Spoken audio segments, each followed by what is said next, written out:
الصلاة والسلام عليك يا رسول الله وعلى آلك وأصحابك يا حبيب الله. الصلاة والسلام عليك يا نبي الله وعلى آلك وأصحابك يا نور الله. بیت المقدس مسلمانوں کا قبلہ اول ہے، اس میں کوئی شک نہیں کہ بیت المقدس یہودیوں، عیسائیوں اور مسلمانوں تینوں کے ریلیجن کے لیے مقدس مقام کی حیثیت رکھتا ہے۔ حضرت سلیمان علیہ نبینا علیہ السلام نے انسانوں سے نہیں بلکہ جنوں کی ایک جماعت سے اس کام کو کروانا شروع کیا، اس لیے اس عمارت کو ہیکل سلیمانی بھی کہا جاتا ہے۔ آقا کائنات جناب محمد رسول اللہ صلی اللہ تعالی علیہ وسلم کی ہجرت کے 1 سال 5.5 مہینے کے بعد قبلے کی تبدیلی ہوئی اور اللہ پاک نے پیارے آقا علیہ السلام کی خواہش کے مطابق مسلمانوں کا جو کعبہ ہے، قبلہ ہے، وہ کعبہ کو فرما دیا۔ اس مقام پر آج بھی مسجد قبلتین قائم ہے۔ یاد رہے کہ اللہ پاک کے آخری نبی جناب محمد عربی صلی اللہ تعالی علیہ وسلم نے غیب کی خبر دیتے ہوئے اپنی امت سے ارشاد فرمایا کہ قیامت سے پہلے 6 چیزیں گن کر رکھو۔ نمبر 1 میری وفات، نمبر 2 بیت المقدس کی فتح، نمبر 3 پھر طاعون کی وبا جو بکریوں کی گٹلیوں کی طرح تمہارے اندر شروع ہو جائے گی، نمبر 4 اس قدر مال کی کثرت ہو جائے گی کہ کسی آدمی کو 100 دینار دینے پر بھی وہ خوش نہیں ہوگا، نمبر 5 ایک ایسا فتنہ اٹھے گا کہ عرب کا کوئی گھر باقی نہیں رہے گا جس پہ فتنہ داخل نہ ہوا ہو، نمبر 6 تمہارے اور رومیوں کے درمیان ایک سلو ہوگی اور رومی عہد شکنی کریں گے اور وہ 80 جھنڈے لے کر تمہارے اوپر حملہ آور ہوں گے اور ہر جھنڈے کے نیچے 12,000 فوج ہوگی۔ یہ 6 نشانیاں نبی پاک صلی اللہ علیہ وسلم نے تفصیل کے ساتھ قیامت کی نشانیوں کے بارے میں بیان کی۔ اس حدیث پاک میں جو دوسری نشانی بیان کی گئی یعنی بیت المقدس کی فتح، اس بارے میں آج کی ہماری ایپیسوڈ ہوگی۔ یہ تو آپ نے سن ہی لیا کہ حدیث پاک میں سے قیامت کی نشانی کے طور پر فرمایا گیا ہے۔ اس بارے میں مزید بات کرنے سے پہلے آئیے پہلے ذرا بیت المقدس کے بارے میں کچھ سنتے ہیں کہ یہ کس جگہ کو کہا جاتا ہے اور اس کی تاریخ کیا ہے۔ بیت المقدس مسلمانوں کا قبلہ اول ہے۔ یہ فلسطین کے شہر القدس میں واقع ہے۔ بعض نے اس شہر کو بھی بیت المقدس کہا ہے۔ اس کو القدس کا نام کیوں دیا گیا، اس کے بارے میں حکیم الامت مفتی احمد یار خان نعیمی رحمۃ اللہ تعالی لکھتے ہیں کہ چونکہ اس زمین میں حضرات انبیاء کے مزارات بہت ہیں اس لیے اسے قدس کہا جاتا ہے۔ زمین کا یہ ٹکڑا انبیاء اور صلحاء یعنی نیک لوگوں کا مرکز رہا ہے۔ حضرت سیدنا سلیمان علیہ نبینا علیہ السلام کا مزار مبارک اور عالم اسلام کی مشہور و معروف مسجد اقصی بھی اسی شہر میں واقع ہے۔ رہی یہ بات کہ اس کا سنگ بنیاد کب رکھا گیا تو اس بارے میں یہ کہا جاتا ہے کہ کعبہ معظمہ کی بنیاد ڈالنے کے 40 سال بعد سیدنا آدم علیہ نبینا علیہ السلام یا ان کی اولاد میں سے کسی نے اس کی بنیاد ڈالی۔ پھر اس کی تعمیر حضرت سیدنا سام بن نوح علیہ نبینا علیہ السلام نے کی۔ پھر ایک عرصے کے بعد حضرت سیدنا داؤد علیہ نبینا علیہ السلام نے بیت المقدس کی بنیاد اسی مقام پر رکھی جہاں حضرت سیدنا موسیٰ علیہ نبینا علیہ السلام کا خیمہ نصب کیا گیا تھا۔ اس عمارت کے پورا ہونے سے قبل حضرت سیدنا داؤد علیہ نبینا علیہ السلام کی دنیا سے وفات کا وقت قریب آ گیا تو اب آپ نے اپنے بیٹے حضرت سیدنا سلیمان علیہ نبینا علیہ السلام کو اس کو مکمل کرنے کی وصیت فرمائی۔ حضرت سلیمان علیہ نبینا علیہ السلام نے کمال کا انتظام کیا۔ آپ نے انسانوں سے نہیں بلکہ جنوں کی ایک جماعت سے اس کام کو کروانا شروع کیا۔ 1 سال کا کام باقی تھا۔ اب ذرا غور کیجئے کہ جنات تعمیر کر رہے تھے مگر آپ کے انتقال کا وقت قریب آ گیا۔ آپ نے غسل فرمایا، نئے کپڑے پہنے، خوشبو لگائی اور اس طرح تشریف لائے کہ عصا پر یعنی اپنے جو لاٹھی تھی اس پر ٹیک لگا کر کھڑے ہو گئے۔ ملک الموت حضرت اسرائیل علیہ السلام نے جن کا کام ہی روح قبض کرنا ہے انہوں نے آپ کی روح اسی حالت میں اسی عالم میں قبض کر لی۔ اب اسی طرح آپ عصا پر ٹیک لگائے کھڑے رہے۔ جی ہاں، دنیا سے آپ جا چکے تھے، وصال فرما چکے تھے مگر آپ کا جو مبارک جسم ہے وہ عصا پر ٹیک لگائے کھڑا رہا۔ یہ اللہ کی شان ہے۔ حضرت سلیمان علیہ السلام کا یہ معجزہ بھی ہے۔ یہاں میں ایک اور دلچسپ بات آپ کو بتاتا چلوں کہ جب حضرت سلیمان علیہ السلام حیات تھے تو جنات کو رات کی رخصت بھی مل جاتی تھی، وہ دن میں کام کرتے تھے۔ حضرت سلیمان علیہ السلام بھی آرام کرنے چلے جاتے تھے مگر آپ چونکہ اب کھڑے ہی تھے تو اب جنات کو دن رات راؤنڈ دا کلاک کام کرنا پڑ گیا۔ ہر وقت وہ آپ کھڑے رہے تو آپ کو اجازت مانگتے تھے لیکن کسی میں ہمت نہیں ہوتی تھی کہ وہ اجازت مانگنے آپ سے مانگے تو آپ سے اجازت بھی نہیں مانگ سکتے تھے۔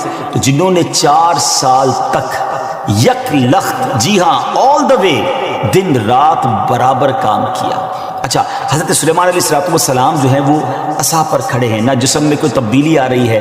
اللہ اکبر. یہ بھی اللہ کے نبی کی شان دیکھی. اس کی تعمیر کی تکمیل چونکہ حضرت سلیمان علیہ السلام کے زیر نگرانی ہونی تھی، اس لیے اس عمارت کو ہیکل سلیمانی بھی کہا جاتا ہے. بیت المقدس کی روشنی کا انتظام بھی نرالے انداز میں ہی کیا گیا تھا. وہ اس طرح کہ حضرت سلیمان علیہ السلام نے بیت القدس کی مسجد کو سنگ مرمر سے اور ہیروں، موتیوں اور یاقوت سے بنوایا، اور بیت المقدس کے گنبد کے سرے پر کبریت احمر، یہ سرخ گندک جی تھی، اس کا اہتمام کیا. اس کی روشنی کئی میلوں تک پہنچتی تھی. اللہ اکبر. اچھا ناظرین، جیسے اس کی تعمیر کا وقت پورا ہونے لگا تو اللہ کی شان دیکھیں کہ آپ کے اس عصا کو، اس لکڑی کو دیمک نے کھایا اور آپ کا جسم زمین پر تشریف لایا. پھر لوگوں کو بھی پتہ چلا اور جنات کو بھی پتہ چلا کہ حضرت سلیمان علیہ السلام دنیا سے جا چکے ہیں. سبحان اللہ. اتنی شاندار یہ عبادت ہے. بیت المقدس کی خدمت کے لیے کثیر خادمین حاضری دیتے رہتے. ایک وقت ایسا آیا کہ حضرت سیدنا زکریا علیہ نبی علیہ السلام کے مبارک زمانے میں بیت المقدس کے خدام کی تعداد 4000 تھی، اور خدام کے 27 یا 70 سردار تھے جن کے امیر سیدنا زکریا علیہ نبی علیہ السلام تھے. حضرت سیدنا آدم علیہ السلام سے لے کر حضرت سیدنا موسیٰ علیہ نبی علیہ السلام تک کعبہ یعنی بیت اللہ شریف ہی کعبہ رہا. پھر حضرت سیدنا موسیٰ علیہ نبی علیہ السلام سے لے کر حضرت سیدنا عیسیٰ علیہ السلام تک بیت المقدس قبلہ رہا. جب آقا کائنات جناب محمد رسول اللہ صلی اللہ تعالی علیہ وسلم کی آمد ہوئی اور آپ نے اعلان نبوت فرما کر اسلام کی تعلیم اور اشاعت کا سلسلہ شروع کیا، تو مکہ مبارک میں جتنا عرصہ رہے اس وقت تک بھی مسلمان بیت المقدس کی طرف رک کر کے عبادت کرتے تھے. پھر نبی پاک علیہ السلام نے مدینے کی طرف ہجرت فرمائی، اور ہجرت کے بعد مدینہ منورہ میں بھی مسلمان 16 یا 17 مہینے تک بیت المقدس کی طرف رک کر کے نمازیں پڑھتے رہے. ہجرت کے 1 سال 5.5 مہینے کے بعد 15ویں رجب پیر کے دن مسجد بنی سلمہ میں نماز ظہر کے درمیان قبلے کی تبدیلی ہوئی، اور اللہ پاک نے پیارے آقا علیہ السلام کی خواہش کے مطابق مسلمانوں کا جو کعبہ ہے، قبلہ ہے، وہ کعبہ کو فرما دیا، اور اب مسلمان کعبے کی طرف رک کر کے نماز ادا کرنے لگے. اس مقام پر آج بھی مسجد قبلتین قائم ہے. حضرت سلیمان علیہ السلام کے بعد بنی اسرائیل کے زوال کے ساتھ ہی بنی اسرائیل 2 حصوں میں منقسم ہو گئے، تقسیم ہو گئے. ہیکل سلیمانی کی عزت میں بھی کمی آ گئی. ویسے تو ہیکل سلیمانی پر کئی حملے ہوئے، مگر ایران کے بادشاہ بخت نصر نے جو فلسطین پر حملہ کیا تھا اس میں ہیکل سلیمانی کو مکمل طور پر مسمار کر دیا اور بڑے پیمانے پر یہودیوں کا قتل عام کیا. تورات جلا دی گئی، اور اس وقت یہودی غلاموں کو دریائے فرات کے کنارے آباد کیا گیا، اور انہوں نے اس بستی کا نام تل ابیب رکھا. اس کے بعد ایران کے پہلے کسرا خسرو نے یہودیوں کو واپس فلسطین جانے کی اجازت دے دی. تب وہ جنوبی فلسطین میں آ کر آباد ہوئے اور ہیکل سلیمانی کی اثر نو تعمیر کی، مگر یہ تعمیر بھی زیادہ عرصے قائم نہ رہ سکی، اور 70 عیسوی میں روم کے بادشاہ توتس نے ایک مرتبہ پھر ہیکل سلیمانی پر حملہ کیا، اسے مسمار کر دیا اور یہودیوں کو فلسطین کے جنوبی حصے سے بھی نکال دیا. یوں فلسطین مکمل طور پر یہود سے خالی ہو گیا تھا. حضرت عمر فاروق رضی اللہ تعالیٰ عنہ کے عہد خلافت میں جب فلسطین فتح کیا گیا اس وقت وہاں عربی النسل قبائل آباد تھے. اسلامی لشکر کے سپہ سالار سیدنا ابو عبیدہ بن جراح رضی اللہ تعالیٰ عنہ نے فتح یرموک کے بعد اسلامی لشکر کے ساتھ آپ دمشق آ چکے تھے. آپ نے اپنے اصحاب سے مشورہ کیا کہ قیصاریہ روانہ ہو یا بیت المقدس. حضرت سیدنا معاذ بن جبل رضی اللہ تعالیٰ عنہ کے مشورے پر عمل کرتے ہوئے سیدنا فاروق اعظم رضی اللہ تعالیٰ عنہ کی بارگاہ میں ایک مکتوب روانہ کیا گیا، دونوں شہروں میں سے کس شہر کا انتخاب کیا جائے. سیدنا فاروق اعظم رضی اللہ تعالیٰ عنہ نے جلیل القدر صحابہ کرام علیہ رضوان سے جب مشورہ کیا تو